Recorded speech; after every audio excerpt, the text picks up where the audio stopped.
Se détacher d'une personne qu'on aime, qu'on a aimée, c'est difficile. Quand nos entières pensées tournent autour de cette personne, qu'elle occupe notre esprit, que l'on ressasse les souvenirs ou qu'on imagine et fantasme une histoire qui n'a jamais eu lieu, on ressent comme un poids sur notre cœur. Toutes ces émotions que cette personne nous fait sentir, nous a fait sentir, elles nous procurent un faux réconfort. Ces émotions fortes, elles agissent comme une drogue. Elles nous apportent un semblant de bonheur, mais en réalité, elles nous détruisent, nous rappellent à quel point nous sommes malheureuses, malheureux, sans cet amour réciproque, nourri par notre frustration et appuyant sur le fait que notre situation amoureuse, elle n'est pas celle que nous voudrions. Ce qui est le plus malheureux, c'est que cette situation, nous en sommes conscients. Elle nous fait souffrir, de jour en jour, sans que nous arrivons à nous en détacher. Et si tu arrêtais de souffrir? Et si tu arrêtais d'être malheureuse, malheureux, pour un amour qui n'existe pas, qui n'existe plus? Si la dépendance affective que tu as envers cette personne, je t'aidais à la faire disparaître pour qu'enfin tu t'autorises à être heureuse, heureux. Que tu t'autorises à vivre sans le poids de ces sentiments qui ne seront jamais partagés. Dans cette vidéo, je vais t'aider à te détacher de cette personne qui hante tes pensées et te condamne à un amour impossible. Tu es prêt? Il est temps de réparer ton cœur brisé.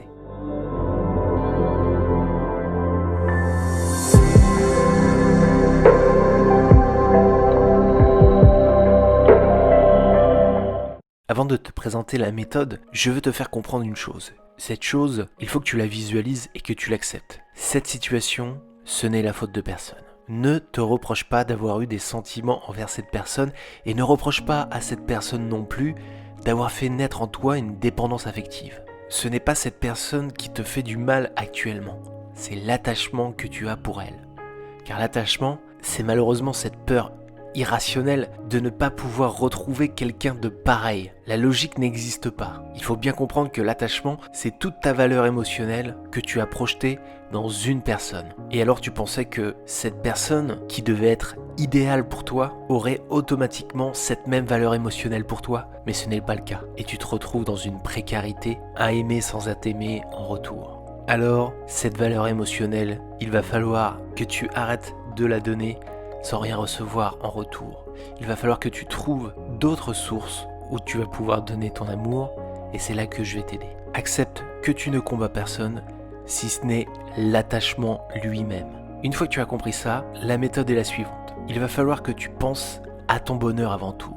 Il va falloir apprendre à penser à soi, et plus à cette personne, à prendre soin de toi, et à te recentrer sur ta personne, et ne plus vivre en pensant à quelqu'un d'autre que soi. La valeur émotionnelle, tu vas te la donner. Ensuite, il va falloir se fixer des nouveaux objectifs pour se réaliser et sortir de l'immobilisme, sortir de l'attachement affectif. Se recentrer sur soi, ça passe par des nouveaux objectifs. Ils n'ont pas à être insurmontables, ils n'ont pas à être difficiles et ils n'ont pas à être compliqués, mais ils doivent te pousser à t'accomplir personnellement. C'est très important dans ce processus. Et enfin, il va falloir que tu bouges, il va falloir que tu agis. Il va falloir faire le premier pas vers l'objectif, les objectifs que tu t'es fixés. L'immobilisme de la vie dans laquelle tu t'es installé, avec cette dépendance affective, il te ronge et il te condamne à être malheureuse, malheureux. Donc, bouge. Et d'abord, il va falloir prendre conscience,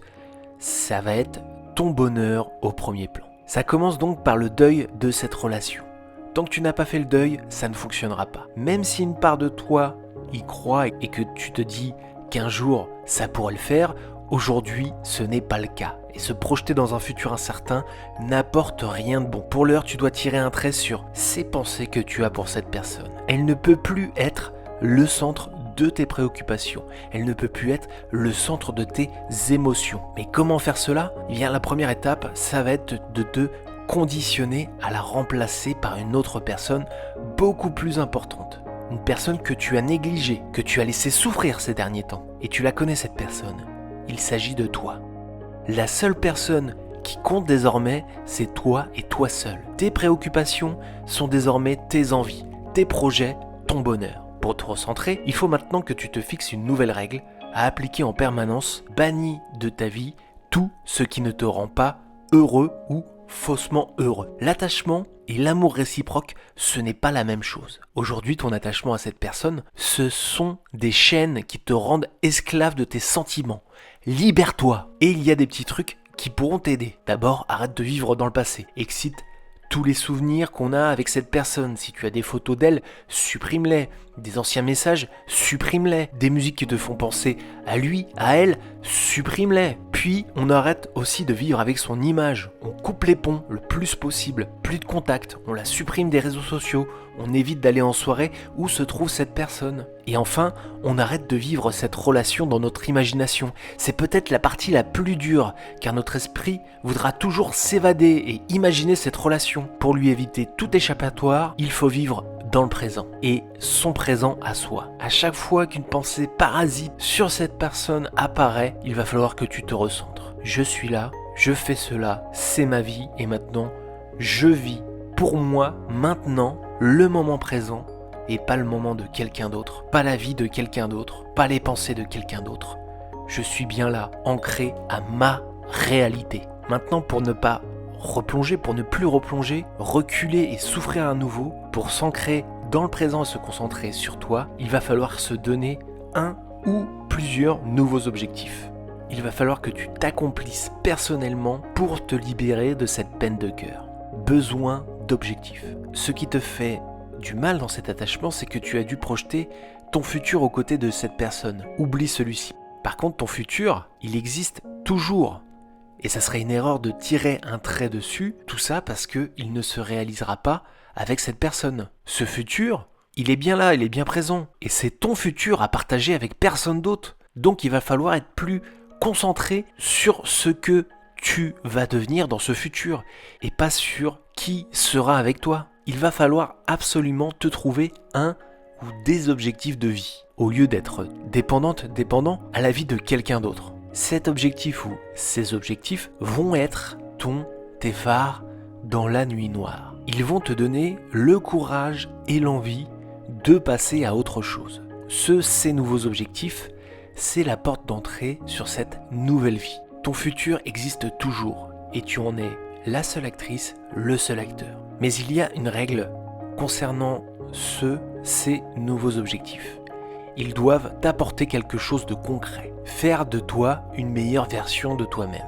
Car ce n'est qu'à travers la quête de soi qu'on arrive à s'élever et à se rendre heureuse, heureux. Choisis donc un ou des objectifs en lien avec peut-être ton travail, ta vie sociale ou quelque chose de créatif. Tu veux faire des choses, c'est le moment de les faire. Regarder Netflix, je t'arrête tout de suite, ce n'est pas un objectif de vie. Jouer un instrument de musique, dessiner, écrire, lire, apprendre une nouvelle langue. Là, nous sommes sur des objectifs qui vont te rendre heureuse, heureux, qui vont te permettre de t'accomplir. Attention, dans tes objectifs, fais les choses pour toi, ne le fais pas pour chercher à impressionner quelqu'un. Tu régresserais. C'est le moment de réaliser ton envie, tes envies. Et je t'arrête tout de suite. Si tu penses que tu n'as pas d'envie, c'est faux. Tes envies personnelles, elles sont là. Trop souvent, tu les as cachées, car tu étais aveuglé par l'amour que tu avais pour quelqu'un d'autre. Et si cet amour, pour une fois, tu te le portais et que tu réalisais tes envies, fais ce qu'il te plaît, vis la vie que tu souhaites. Cette vie ne doit pas être influencée en aucun cas par quelqu'un d'autre que toi. Une fois tes objectifs nouveaux fixés, il va falloir faire le premier pas vers cette nouvelle vie. Il va falloir que tu bouges, il va falloir que tu agisses. Ton objectif, tes objectifs, ils sont maintenant définis. Mais le plus dur, il reste à faire. Il va falloir faire le premier pas et il va falloir t'investir. La bonne nouvelle, c'est qu'après ce premier pas, ça risque d'être de plus en plus facile. La mauvaise, c'est que ce premier pas, il est toujours dur, car il annonce un changement profond et la partie de toi qui se nourrit des émotions négatives et des fausses réalités, des souvenirs lointains, cette partie, elle a peur du changement, elle a peur d'être heureuse. Stop! Autorise-toi d'être heureuse, d'être heureux et bouge. En te mettant en action, le plus tôt possible, ton esprit, il va se concentrer sur toi pour que tu avances. S'il divague, l'action pour atteindre ces nouveaux objectifs va te recentrer automatiquement. Le fait de transformer son temps à ressasser l'amour impossible en temps de développement personnel va mettre en place un cercle vertueux. ne reste plus qu'à entreprendre de plus en plus les premiers pas et de mettre au fur et à mesure de plus en plus de nouveaux objectifs de vie. N'hésite pas à les diversifier. Objectifs perso, objectifs pro, objectifs dans ta vie sociale, objectifs dans ta vie amoureuse. Vas-y crescendo et n'oublie pas de savourer les petites victoires. Commence par les choses les plus simples et si tu n'y arrives pas, eh bien recommence. Car s'il y a un moment de ta vie où tu dois te battre, c'est celui-là, c'est maintenant. Aide-toi de ta famille, de tes amis en soutien. Parle-en autour de toi et sois fier de toi. Tu vas voir ta vision des choses et du monde, les opportunités qui t'entourent, tout cela, ça va très vite changer. Et tout cela, ça va très vite changer ta vie. Conclusion. On va pas se mentir, tu vas vivre une période de haut et de bas. Mais quoi qu'il arrive, ne te décourage jamais. Se détacher d'une personne, ça prend du temps. Mais c'est possible. N'hésite pas à repasser sur la vidéo si tu as besoin de refaire le point. Ça va être dur, mais j'ai confiance en toi. Si tu suis les étapes, quoi qu'il arrive, ta vie va s'améliorer. Et ça va te permettre de prendre à contre-pied l'immobilisme dans lequel cette douleur amoureuse, elle te plonge. Si tu as besoin d'autres conseils, je t'invite à aller voir l'ensemble de la chaîne. Ça pourra peut-être t'aider pour mettre en place d'autres stratégies pour oublier cette personne et t'autoriser une fois pour toutes d'être heureuse, d'être heureux dans ta vie affective. Quoi qu'il arrive, à travers mes vidéos, je suis là pour réparer, pour soigner ton cœur brisé.